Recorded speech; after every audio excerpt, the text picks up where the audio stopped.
o terror, o susto, a angústia terrível de sentir-se carregando todos os pecados dos homens devem ter esmagado Jesus. Conhecemos a farsa do processo preparado pelos líderes religiosos, o envio de Jesus a Pilatos e o desempate entre Herodes e Pilatos. Pilatos teve que ceder e então ordenou a flagelação, o chicoteamento de Jesus. Os soldados despojam Jesus, tiram a roupa de Jesus e o prendem pelo pulso a uma coluna do pátio. A flagelação se efetua com tiras de couro múltiplas, sobre as quais são fixadas bolinhas de chumbo e pequenos ossos.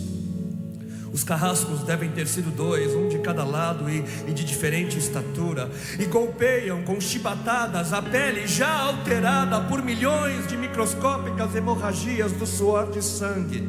A pele se dilacera e se rompe, o sangue espirra. A cada golpe Jesus reage em um sobressalto de dor. As forças se esvaem, um suor frio lhe impregna a fronte, a cabeça gira em uma vertigem de náusea, calafrios lhe correm ao longo das costas. Se não estivesse preso no alto pelos pulsos, cairia em uma poça de sangue. Depois o escárnio da coroação, com longos espinhos mais duros que os de acácia.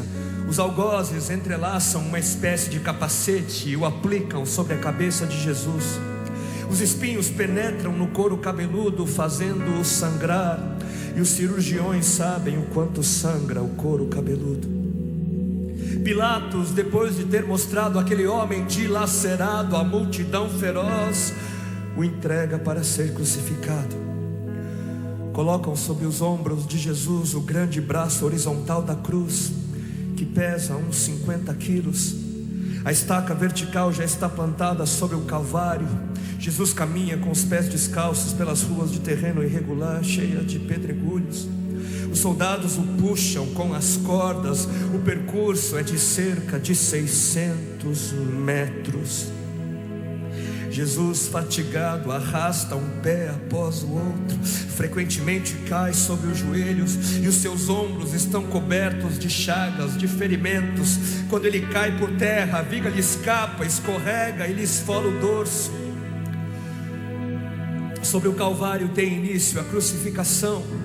Os carrascos despojam o condenado, tiram a roupa do condenado, mas a sua túnica está colada nas chagas, nos ferimentos, e tirá-la produz dor atroz. Quem já tirou uma atadura de gás e de uma grande ferida percebe do que se trata.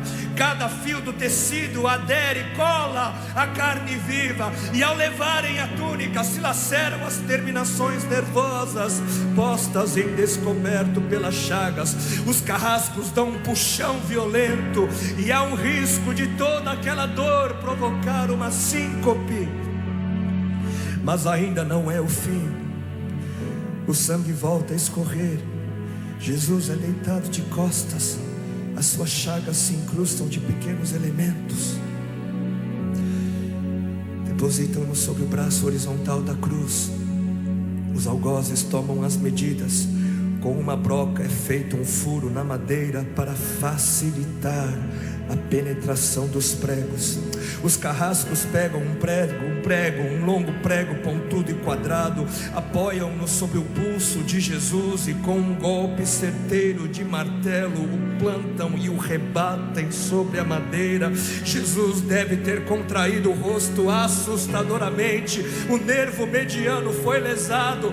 Pode-se imaginar aquilo que Jesus deve ter provado: uma dor lancinante e agudíssima que se difundiu pelos dedos e espalhou-se pelos ombros, atingindo o cérebro. A dor mais insuportável que um homem pode provar, ou seja, aquela produzida pela lesão dos grandes troncos nervosos, que provoca uma síncope e faz perder a consciência. Mas em Jesus não. O nervo é destruído só em parte, e a lesão do tronco nervoso permanece em contato com o prego, e quando o corpo for suspenso na cruz, o nervo se esticará fortemente como uma corda de violino esticada, e a cada solavanco, a cada movimento, vibrará, despertando dores dilacerantes. Elevam a Jesus, os ombros da vítima esfregam dolorosamente sobre a madeira áspera. As pontas cortantes da grande coroa de espinhos penetram o crânio. A cabeça de Jesus inclina-se para a frente, uma vez que o diâmetro da coroa o impede de apoiar-se na madeira. Cada vez que o mártir levanta a cabeça, recomeçam pontadas agudas de dor. Pregam-lhe os pés. Ao meio-dia, Jesus tem sede. Não bebeu desde a tarde anterior e estava desidratado pela perda de tanto sangue. Seu corpo é uma máscara de sangue. A boca está semiaberta e o lábio inferior começa a pender.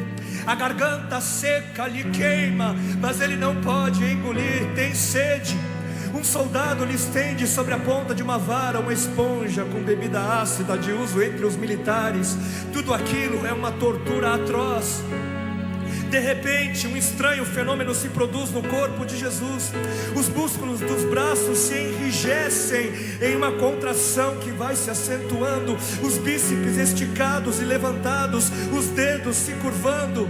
É como acontece a alguém ferido de tétano, a isto que os médicos chamam de tetania. Quando os sintomas se generalizam, os músculos do abdômen se enrijecem em ondas imóveis.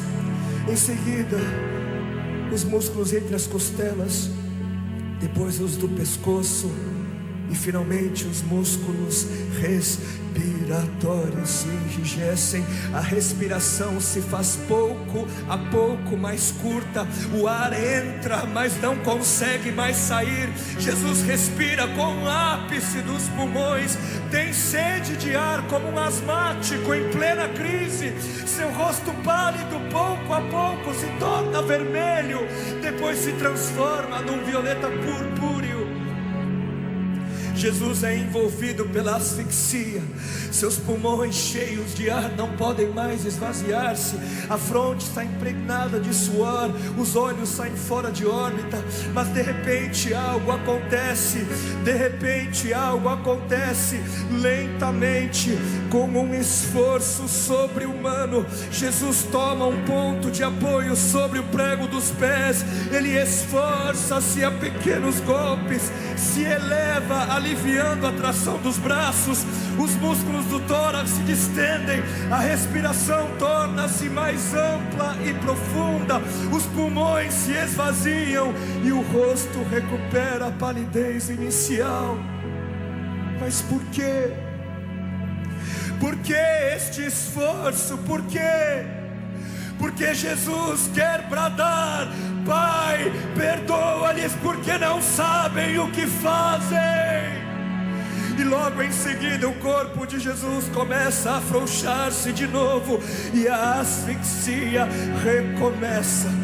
Foram transmitidas 7 frases pronunciadas por ele na cruz, e cada vez que quer falar ele deverá elevar-se, tendo como apoio o prego dos pés. Inimaginável. Atraídas pelo sangue que ainda escorre e pelo coagulado, enxames de moscas unem ao redor do seu corpo, mas ele não pode enxotá-las. Pouco depois o céu escurece, o sol se esconde, de repente a temperatura diminui. Logo serão 3 da tarde, e depois de uma tortura que dura horas e horas, todas as suas dores, toda a sua sede, todas as cãibras, toda a asfixia, todo o latejar dos nervos medianos lhe arrancam um lamento: Deus meu, por que me desamparaste?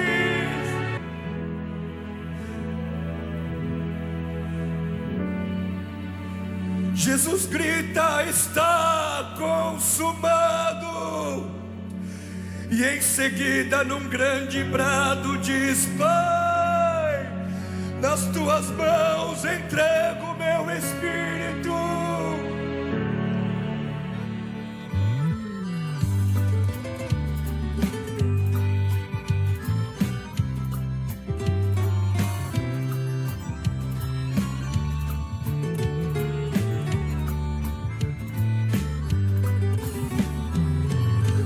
Jesus Nazaré,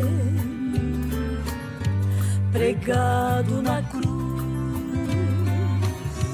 coberto de sangue, seu rosto ficou, seu rosto cetrino, qual anjo divino, coroa de espinho, o povo lhe deu. Eloi, Eloi, Deus meu, lama sabachthani. Por que me desamparaste? Clamava o Pai, o divino Jesus, o bom Redentor. De novo clamou, sem forças porém, o mestre expirou. Não se maldizia da ingratidão que o povo fizera sem ter compaixão. Lhe deram vinagre, Jesus recusou, sentindo a agonia da morte e da dor. Eloi, Eloi, Deus meu, lama sabachthani. Por que me desamparaste? Clamava o Pai, o divino Jesus, o bom Redentor. De novo clamou, sem forças porém,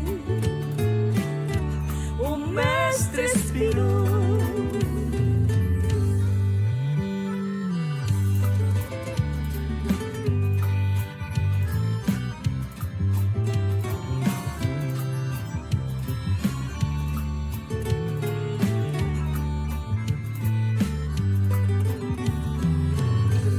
A luz se fez trevas, a terra tremer, morrendo na cruz, o Filho de Deus. Rasgou-se o véu da separação, nos dando a graça, a paz e o perdão. Eloi, Eloi, Deus meu, lama sabachthani. Por que me desamparaste?